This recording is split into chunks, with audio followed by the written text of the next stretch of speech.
stories that are very compelling for the students, that they want to feel a presence inside the environment and that will challenge and engage them on a consistent basis. So this project that we worked on was a 4-year project, and it was focused on both problem solving and engagement. Okay? And so we in developing the game, we were very mindful in how we developed the game. And we're actually, in terms of the problem solving, we're looking at things like seeking divergent solutions to authentic problems, trying to go beyond just factual-based memorization. We still want students to learn basic domain knowledge. That's very important. But we want to go beyond that. The way we do that is to try to present a lot of scaffolded approaches from characters, from tools, and resources inside the game. So, and then we, of course, want to build situational interest. And a lot of our foundational theories behind this have been influenced a lot by Alan Skinner's work. The Frederick's review on engagement is very important, pointing out the need to be strategic and self-regulated, and also the idea of Horno's volition, and that trying to get students to focus in the face of competing events inside these kinds of environments, because these are very autonomous environments where kids can choose to do different things. Here are a few pictures from the environment itself. I'm going to actually show you a little video in a second, but sort of imagine yourself in Hawaii or maybe on the TV show Lost or something like that. You're on one of the South Pacific islands, and there's a lot of different landforms and interesting places to explore. And so I'm going to actually see if I can get that to run. I'm only going to show you just a minute or two. Yeah, there we go. I'll show you just a minute or two of this video, because I think it's hard when you're talking about an environment like this to understand what it's like unless you can actually see it and get an idea of what students are interacting with. So this is a walkthrough from 2010. We've actually added some other features since then. It's not, in our last study, we had students use this for 4 weeks in and out of a classroom. And the one I'm talking about today was a 3-day, 3-hour study.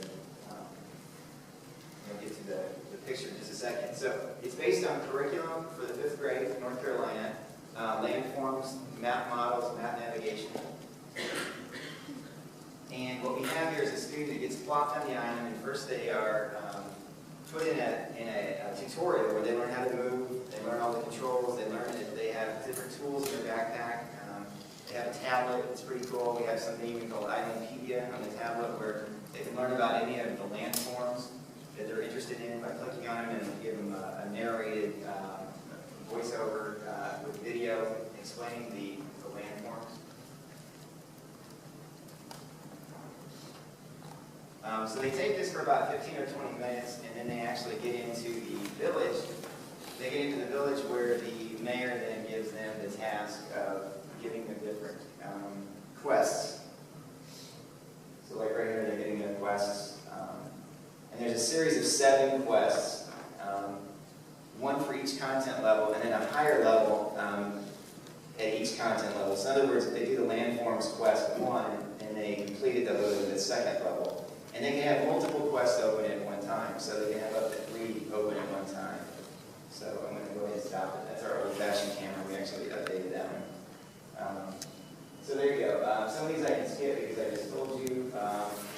On the island, there are experts, cartographers, geographers, and things like that that will give them, assign them quests to do. And then in the tablet, has many different resources, including a problem-solving app, like for instance, that's down a little bit later.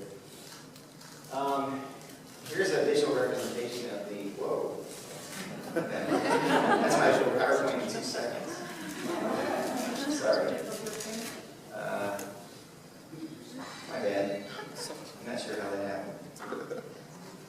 So, yeah, so the quests look like this. Visually speaking, they have a level 1, a level 2, and then there's a final quest where they're required to put together everything they know. And it's part of the narrative in terms of them sort of figuring out a way that they might possibly get off the island. So this is a verbal description of the different quests, each level. I'll give you an example visually. So this is one from map models. This is like a level 1 thing where the map models are presented on the right and there's a picture on the left and you're supposed to match them up. But a more complex thing is a level 2 where they're actually having to recreate environment on the island. So students have, and what's nice about this, and it's sort of supportive of self-regulated learning, is there's many different approaches to doing this. You can go out and try to take pictures and then write notes. There's all sorts of different ways you can go about trying to recreate this island, and then we have a grid underneath it that actually scores the accuracy of the task. So I'm actually going to skip that. So we situate our work within a model for self-regulated learning. We would consider ourselves a blend of information processing and social cognitive theories. And what we're trying to do is get at these major facets of SRL, strategies, metacognitive awareness, and motivational control within the game. So, and like I say, the game is built purposefully, based on these types of theories. And this is not exhaustive. I just started going through and giving a few examples from a self-regulated learning perspective of things you might want to incorporate in the game, things we do incorporate in the game, in order to sort of practice what we preach and encourage self-regulated learning. For instance, this is an example of the app for problem solving. They can actually go in on their tablet and they can get examples of the different steps of the problem solving model, and they can do this at any time, and there's even prompts in there that will help them during their quest to think about their problem solving process. So why focus on girls? Because a lot of the literature has shown that girls come into these game-based situations with less experience and a lot of times less efficacy for the environment.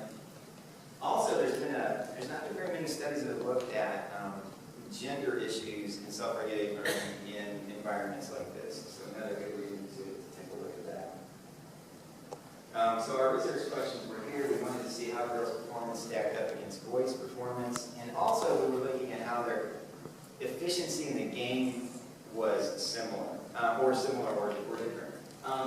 Because we found in the past that game efficiency leads to performance outcomes and also changes in self-efficacy. So we thought in its own right it functions as sort of a applied problem-solving exercise being in the game. And secondly, we wanted to know how critical it was that girls self-regulate in the environment. I've had people tell me, oh, no, in the game it's surely going to just be kids who have more background knowledge in the game and who have higher self-efficacy who are going to do well. So we wanted to know, is that all it takes, prior knowledge and interest coming in? So we had in this study 331 students, 179 girls. They played Crystal Island for 3 hours, 3 different days, 1 hour each. And I think I'm going to run out of time, so I can't go over all of these measures. These are some of the measures that we used pre and post. Most of our motivational measures were self-report, but the measures that we used to indicate strategy use were actually trace-based. And then we took calibration judgments in the game. So there's a visual representation of what we did. So we had different measures for all the facets of self-regulated learning, and our outcome measures that we were interested in were in-game efficiency and content knowledge. And real quickly, just to show you, because we're getting after problem solving in these tests, not just surface level knowledge. But so we would ask some in our pretest, we would ask some fact level types of questions. But most of the tests look like this, where they're getting maps and they're having to actually use their content knowledge to navigate on maps. Where it might look like this, where there's a visual representation of the landforms and they're having to identify it. Or it actually might look like this, where they're getting a real location and they have to then problem solve and give them a bunch of clues, and they have to figure out, in this case, which national forest that they're supposed to land on. So,